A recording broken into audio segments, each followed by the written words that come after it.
سعودی وزیر خارجہ فیصل بن فرحان السعود کی سربراہی میں سعودی سرمایہ کاروں اور اقتصادی ماہرین کا وفد 17 اپریل کو پاکستان آئے گا۔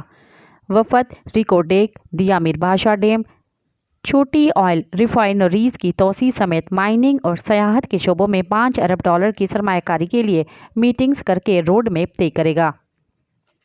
سعودی وفد میں وزیر خارجہ کے علاوہ سعودی وزیر سرمایہ کاری خالد الفصیل خالد، وزیر صنعت، وزیر توانائی سمیت دیگر وزراء، سرمایہ کار اور اقتصادی ماہرین شامل ہوں گے۔